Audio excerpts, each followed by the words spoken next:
Assalamualaikum warahmatullahi wabarakatuh. Ketemu lagi teman-teman bersama channel Aldisya. Kali ini kita kedatangan bintang tamu atau narasumber yang nanti akan membahas tentang seputaran bulan puasa. Nah, berhubung sekarang bulan Ramadan, kita ngabuburitnya di rumah aja ya. Sekaligus pencegahan penyebaran COVID-19 atau Corona. Jadi kita bisa manfaatkan waktu ngabuburit di rumah dengan sharing ilmu atau wawasan. Langsung aja. Assalamualaikum Pak Ustadz. Waalaikumsalam warahmatullahi wabarakatuh. Gimana kabarnya Ustadz? Alhamdulillah khair. Alhamdulillah. Boleh dikenalkan langsung Pak Ustadz? Silakan. Baik pemirsa, yang dimuliakan oleh Allah Subhanahu wa taala. Assalamualaikum warahmatullahi wabarakatuh. Alhamdulillahirabbil ka'bah wassalatu wassalamu ala wa mawalah. Allahumma salli ala sayyidina Muhammad wa ala ali sayyidina Muhammad, amma ba'd. Bersyukur kepada Allah Subhanahu wa taala dengan mengucapkan alhamdulillahirabbil alamin.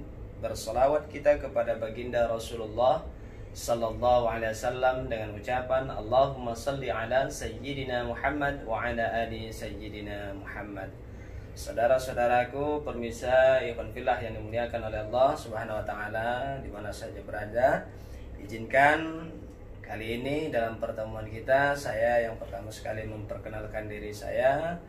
Saya biasa dipanggil dengan sebutan nama Nur Hadi Sinaga, atau kalau singkatannya biasa dipanggil oleh rekan-rekan kita di forum dai Ustadz Muda Sumatera Utara ini Nursin. Nah, Nursin itu Nur Hadi Sinaga. Aktivitas sehari-hari adalah insyaallah berdakwah di jalan Allah Subhanahu wa taala. Ini saja perkenalan dari saya. Berdakwah ya. Berdakwah. Di kesempatan hari ini kita membahas ataupun sharing seputaran bulan puasa. Betul. Karena berhubungan sekarang lagi bulan puasa. Bulan Ramadan. Nah, jadi Pak Ustadz, terkadang masih banyak dari orang-orang awam, termasuk saya sendiri ya, yang masih kekurangan banyak ilmu. Nah, jadi kita mau langsung aja bertanya kepada Pak Ustadz sebagai narasumber ya, yang tentunya lebih paham ya tentang apa yang akan kita tanyakan. Jadi Pak Ustadz, pertanyaan pertama saya, definisi dari puasa itu sendiri apa sih sebenarnya Ustadz secara luas? Silakan Pak Ustadz. Baik, terima kasih kepada saudara kami Iwan Villa, yakni Bang Aldisah. Kalau kita berbicara dengan bulan Ramadan, itu selalu dikaitkan dengan satu ibadah, dan ibadahnya ini sangat istimewa dibandingkan dengan ibadah-ibadah yang lainnya. Kenapa? Ya, kenapa? Karena di bulan Ramadan ini semua amal ibadah kita dilipat gandakan. Amal ibadahnya, fadilahnya itu dilipat gandakan oleh Allah Subhanahu wa taala. Namun, di dalam Ramadan ini ada satu kewajiban kita yang sudah tertera di dalam rukun Islam. Rukun Islam itu kan ada 5 tuh, Pak Aldi. Iya, benar. Satu, yang pertama adalah mengucap 2 kalimat syahadat. Yang kedua adalah mengerjakan sholat. Yang ketiga adalah termasuk salah satunya puasa Ramadan. Nah, kalau kita berbicara hal ini, membaca syahadat, orang tahu, orang menyaksikan, gitu. Sholat, ibadah sholat, bisa dilihat orang sholat. Waduh, Pak Aldi itu rajin banget ya ke masjid.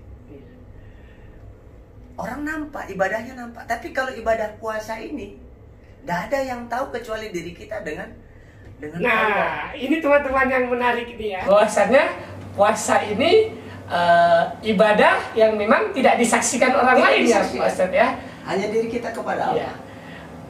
Mungkin nanti di luar sana ataupun pernah kita temui ya kan. Ya.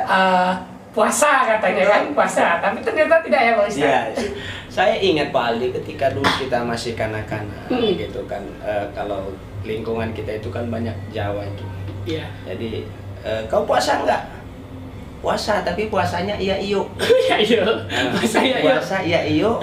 Bangun pagi, terus siangnya buka priok. Buka priok. Pokoknya makan dia. Ini kejadian zaman-zaman dulu nih waktu masih anak-anak kita ya Pak. Masih anak-anak gitu kan. Iya. Nah, jadi kenapa? Karena ibadah puasa Ramadan ini hanya dapat dilaksanakan yang mengetahuinya itu hanya diri kita kepada Allah. Orang lain tidak akan tahu. Berangkat pun kita contoh. Dari rumah sahur nih. Sampai di jalan nampak tuh semangka, sebuah merah. Wah. Timbul selera kita. Begitu kita santap di jalan tadi, siapa yang tahu? Sampai di rumah, bang abang masih puasa. Masih deh, ini kan masih lemas aku. Bisa kita setel kalau soal lemas-lemasannya ini. Bohong ya Ustaz ya. Bohong. Ya. Nah, jadi kalau ibadah sholat, kau udah sholat. Udah, enggak. Aku tengok kau tadi sholat, nampak. Iya. Tapi kalau ibadah puasa Ramadan ini tidak ada satupun yang melihat. Bahkan istri kita, anak kita, jiran tetangga kita tak ada yang tahu kecuali kita kepada Allah. Inilah istimewa yang pertama ibadah puasa di bulan Ramadan ini. Ini yang membedakan dengan ibadah-ibadah yang lain Ustaz ya. Makanya hakikatnya puasa itu adalah menahan. Menahan apa? Menahan dari hal-hal yang dapat membatalkan ibadah puasanya. Makan, minum yang disengaja. Nanti akan kita jelaskan secara terperinci. Itu. Untuk pertanyaan berikutnya, untuk melakukan ibadah itu kan tentu ada syarat ya Ustaz ya. Iya, ada syarat. Apapun ibadahnya pasti ada syarat-syaratnya agar ibadahnya itu sah gitu Ustaz ya. Nah, jadi kalau untuk syarat-syarat berpuasa itu sendiri apa-apa saja Ustaz? Baik, terima kasih Pak Aldi. Wah, ini sangat pertanyaan yang sangat luar biasa ini kan. Kadang kita melihat orang begini Pak Aldi, wah tak puasa, orang tak sholat. Jangan kita pandang orang itu tak sholatnya. Tapi apa yang kita pandang, mungkin dia syaratnya kurang.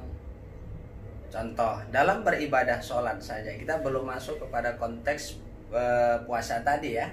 Contoh, kita masuk kepada syarat sah sholat saja. Yang pertama itu adalah baligh, syarat sahnya. Yang kedua, dia itu suci dari hadas besar dan hadas kecil, kan begitu. Yang ketiga, dia itu Islam, berakal, sehat. Itu kan syarat ibadah sholat. Nah, jadi kalau ada orang yang nggak sholat, syaratnya dia nggak sholat, berarti kan syaratnya ada kurang. Mungkin dia belum balik, kan gitu. Atau mungkin dia lagi mens. Tapi kalau laki-laki mana pula ada yang luar biasa. Kalau ada yang mens laki-laki jadi-jadian. Jadi-jadian tuh. Nah, atau mungkin ada orang yang nggak ibadah sholat, mungkin dia sedang tidak berakal sehat, alias gila. Jadi untuk ikhwan fillah yang dimuliakan oleh Allah Subhanahu wa taala serta jamaah sekalian. Jadi kalau ada di dalam keluarganya sebenarnya Pak Aldi, ya kan, tidak mengerjakan sholat saja, itu sudah tahu kita.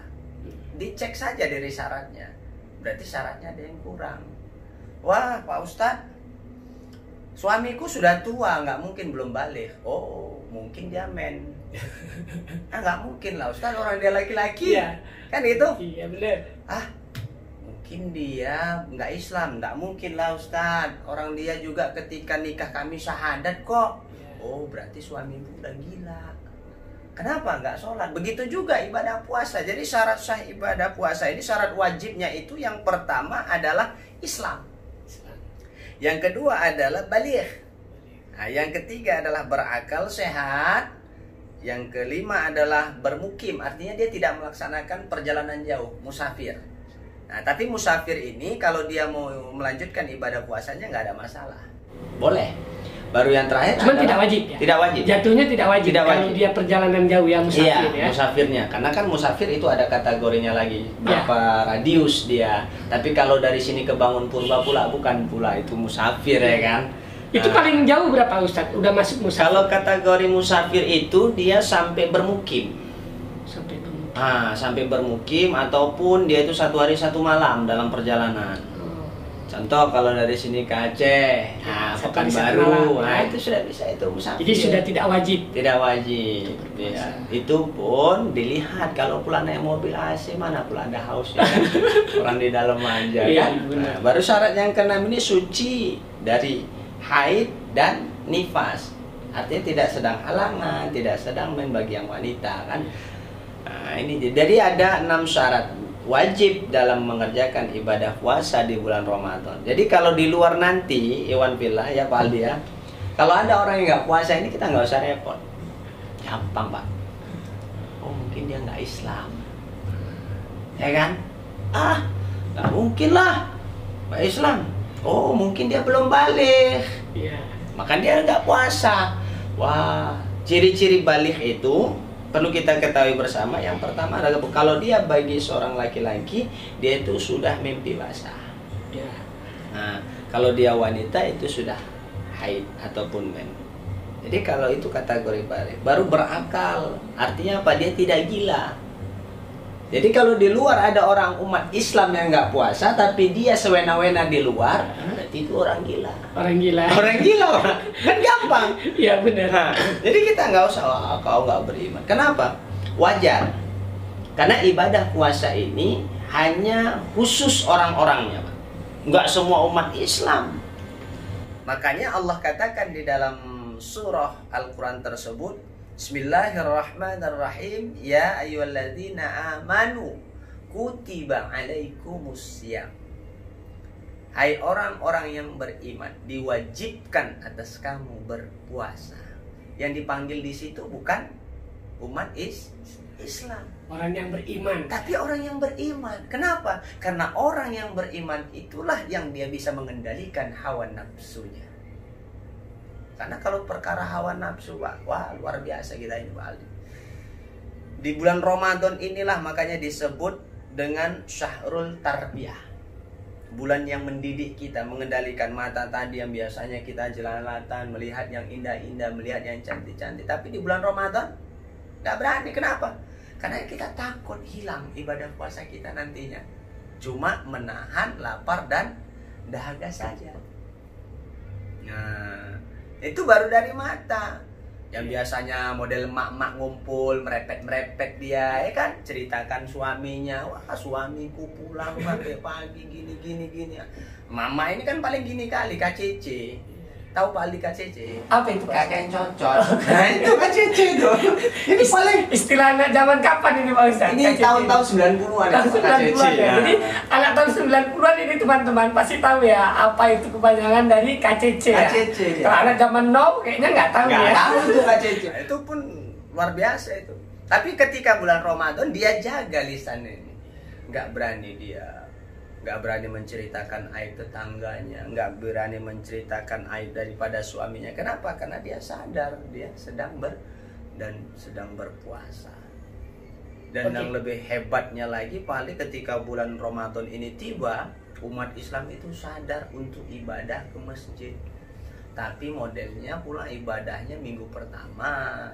Kebanyakan. Maunya kita jangan seperti itu. Kenapa? Tapi ada juga itu yang full ya. Ada yang full, ada yang full. Banyak yang full. Alhamdulillah kalau soal fullnya itu banyak.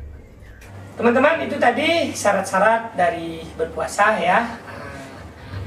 Nah, selanjutnya kita tanyakan kepada Pak Ustadz rukun puasa.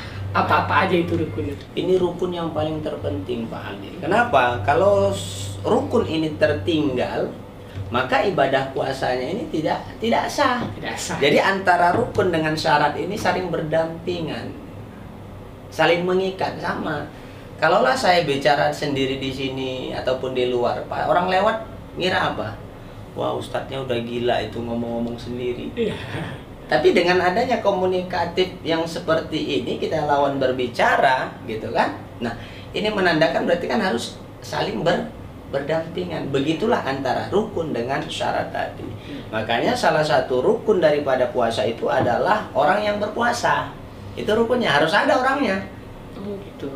Orangnya ya. Orangnya. Sama seperti ijab kabul ya. Ijab kabul. Harus ada pengantin prianya, pengantin wanita. Wanitanya. Mana pengantinnya ini?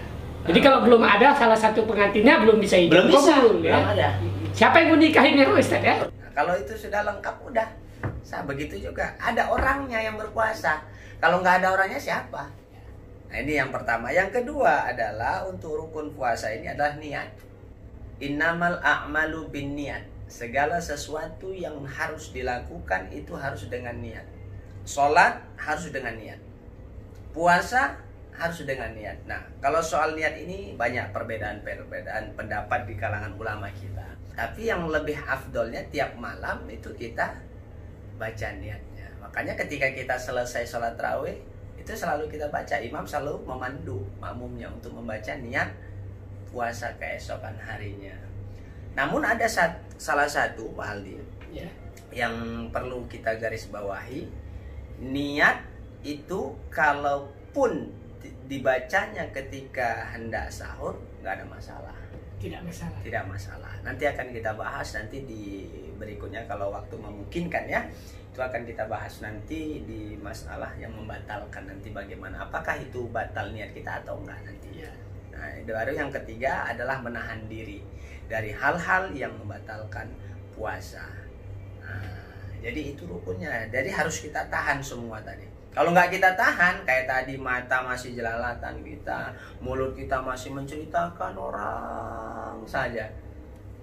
Jadi puasanya itu seperti yang dikatakan Rasulullah, banyak dari kalangan umatku yang berpuasa itu hanya sekedar menahan lapar dan dahaga saja. Mencabir, mencaci maki, menghina tetangganya. Kadang kan udah dianteri bukaan, kurang garam, nggak enak. Sudah dikasih Pak. Udah dikasih, maaf aja. Kadang udah dikasih nggak bersyukur. Kok sedikit kali, kok sedikit kali. Nggak semuanya ya Ustaz. Nggak semuanya begitu. Tapi kebanyakan udah dikasih, terkadang masih banyak protes. Inilah tugas kita sebagai pendakwah sebenarnya, bagaimana menimbulkan perekonomian umat ini. Wallahu a'lam bishawab. Itu rukunnya tadi Ustaz ya. Ya. Jadi selanjutnya itu tadi teman-teman ya, rukun-rukun puasa. Nah selanjutnya apa-apa saja Ustaz yang membatalkan puasa. Nah, banyak juga ini mungkin yang sebagian ya orang-orang awam yang belum tahu ya sudah puasa tapi kalau bahasanya itu sembarangan atau teledor. Ternyata itu bisa membatalkan puasa. Nah, jadi daripada kita main tebak-tebakan ya, betul, langsung aja kita tanya kepada Pak Ustadz mungkin yang lebih tahu ya, hal-hal yang membatalkan puasa itu apa-apa saja.